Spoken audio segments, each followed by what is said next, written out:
नमस्कार दोस्तों, मैं दिलीप कुमार।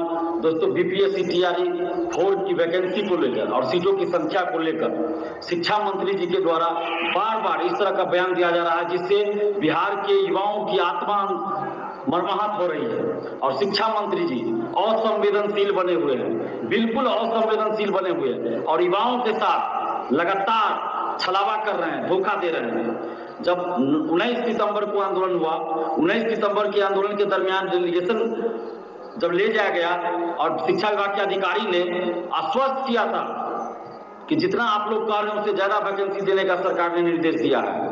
और 5 दिन के अंदर हम लोग रोस्टर मंगवा रहे हैं, हर जिला से रोस्टर मंगवा रहे हैं 5 दिन के अंदर, और उसके बाद विज्ञापन जारी किया जाएगा। और जितना आप लोग डिमांड कर रहे हैं उससे ज्यादा सीटों पर वैकेंसी आएगी टीआरई 4 का।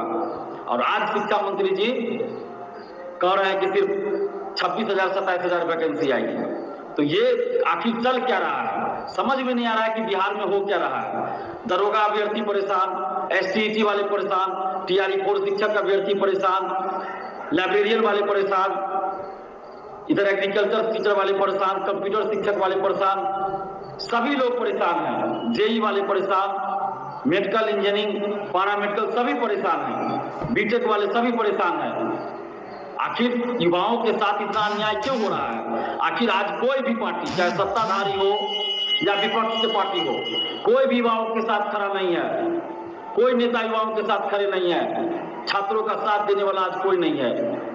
हम लोग लोकतांत्रिक ढंग से आंदोलन करते हैं, लोकतांत्रिक तरीके से मांग रखते हैं। बिहार के युवा, बिहार के छात्र छात्राएं लोकतांत्रिक ढंग से लगातार आंदोलन कर रहे हैं। 19 सितंबर को भी भयंकर बारिश में 3 घंटे तक जेपी गोलंबर पर बैठे रहे। बिहार की बेटियां बैठी रही, बिहार के बेटे बैठे रहे उस भयंकर बारिश में। और हम लोगों को आश्वासन दिया गया था कि वैकेंसी आएगी, जल्द आएगी और आचार संहिता से पहले आएगी, और जितना आप लोग डिमांड कर रहे हैं यानी 1,20,000 से ज्यादा वैकेंसी आएगी। लेकिन आज शिक्षा मंत्री का जो बयान आ रहा है वो सीधा उल्टा है। तो आखिर ऐसा क्यों किया जा रहा है? इतने असंवेदनशील कैसे शिक्षा मंत्री जी हो गए? ऐसे शिक्षा मंत्री को इस्तीफा दे देना चाहिए। ये शिक्षा मंत्री पद पे बने लायक नहीं है, इनको इस्तीफा दे देना चाहिए। जब आपको 26,000 की वैकेंसी देनी थी तो आपने क्यों 1,20,000 की घोषणा किया? क्यों आपने 1,20,000 की घोषणा किया? क्यों आपने कहा कि मई में वैकेंसी देंगे?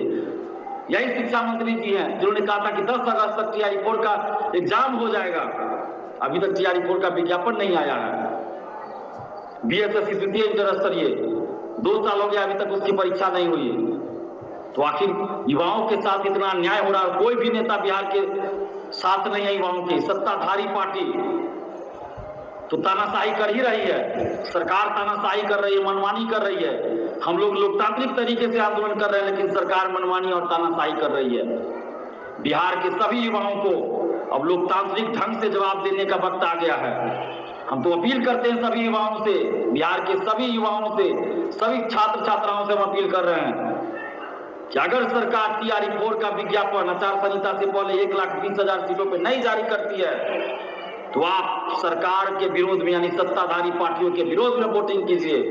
और हम तो ये कहेंगे कि हर विधानसभा में विरोध कीजिए, हर विधानसभा में विरोध होना चाहिए और हर विधानसभा से कोई युवा, ईमानदार संघर्षशील युवा, छात्र युवा चुनाव लड़े और इन पार्टियों को दिखाएं। सरकार को तो दिखाना है या सभी पार्टियों को दिखाएं कि हम लोग अब अपना रास्ता, अपना विकल्प खुद तैयार कर रहे हैं। ये करना पड़ेगा जब कोई भी पार्टी, कोई भी नेता हमारे साथ नहीं है, किसी की भी सरकार हो, किसी भी गठबंधन की सरकार हो, जब हमारे ऊपर लाठियां चलती है, जेल भेजा जाता है, युवाओं की बातों को नहीं सुनी जाती है। आखिर लोकतंत्र में क्या कर सकते हैं हम लोग? लोकतंत्र में आंदोलन ही कर सकते हैं शांतिपूर्वक, और हम लोग शांतिपूर्वक आंदोलन भी किए 2 बार टीआरई 4 का विज्ञापन के लिए और 1,20,000 सीट पर विज्ञापन के लिए। और इस तरह से अलोकतांत्रिक तरीके से, असंवेदनशील तरीके से शिक्षा मंत्री बार बार जो बिहार के युवाओं को मर्माहत कर रहे हैं, ये बहुत ही गलत कर रहे हैं बिहार के शिक्षा मंत्री जी। हम लोग के पास विकल्प है, सत्ता से बेदखल कर सकते हैं, सत्ता से बेदखल और 1,20,000 सीट पर वैकेंसी नहीं आती है टीआरई 4 का तो सत्ता से बाहर होने के लिए तैयार रहिए। बिहार के सभी विधानसभा में बहिष्कार किया जाएगा, सरकार के विरोध में वोटिंग किया जाएगा। और हम समस्त युवाओं से भी अपील कर रहे हैं कि आप सब एकजुट होइए, एक मंच पर आइए, नहीं तो इसी तरह सरकार युवाओं की आवाज को, युवाओं की बात को, युवाओं की मांग को दबाती रहेगी। ये वक्त अब आ गया है कि हम लोग के साथ अभी भी आंदोलन का विकल्प खुला हुआ है। सरकार ये ना सोचे कि आंदोलन हम लोग नहीं करेंगे, अभी भी हम लोग आंदोलन कर सकते हैं। हम अभ्यर्थियों से बातचीत कर रहे हैं, अभ्यर्थियों के साथ मीटिंग कर रहे हैं, और जैसे ही अभ्यर्थियों के साथ कुछ डिसीजन होगा तो हम लोग आंदोलन भी कर सकते हैं। ऐसा नहीं कि हम लोग चुपचाप रहेंगे, आंदोलन भी कर सकते हैं। और इस चुनाव में सरकार के विरोध में वोट करने के लिए पूरे बिहार के युवा तैयार हो जाइए। हम तो कहेंगे हर विधानसभा से छात्र युवा चुनाव लड़े, ताकि इन पार्टियों को, इन सरकारों को पता चले कि युवा जो है अब किसी पार्टी, किसी जाति, किसी धर्म में बंधने वाले नहीं है। आखिर कब तक हम लोग बर्दाश्त करेंगे? बार बार हमें चला जाता है, बार बार बिहार के युवाओं को, बिहार के छात्रों को धोखा दिया जाता है, ठगा जाता है, अन्याय किया जाता है, नाइंसाफी की जाती है। कब तक हम लोग बर्दाश्त करेंगे? अगर सरकार युवाओं के साथ न्याय नहीं किया, अगर वैकेंसी 1,20,000 सीट पे जारी नहीं होती है, तो बिहार के सभी युवाओं से हम अपील करें कि आप लोग सरकार के विरोध में वोटिंग कीजिए और अपने अपने विधानसभा क्षेत्र से हम तो कहेंगे कि कोई ना कोई खड़े होइए, ताकि इन लोगों को सबक मिले। और सरकार को हम कहना चाहते हैं कि अगर आप सत्ता में वापसी चाहते हैं तो 1,20,000 सीट पर TI-4 का विज्ञापन जारी कर दीजिए, नहीं तो सत्ता से बाहर हो जाइएगा। Hello Moto, do the moto moto.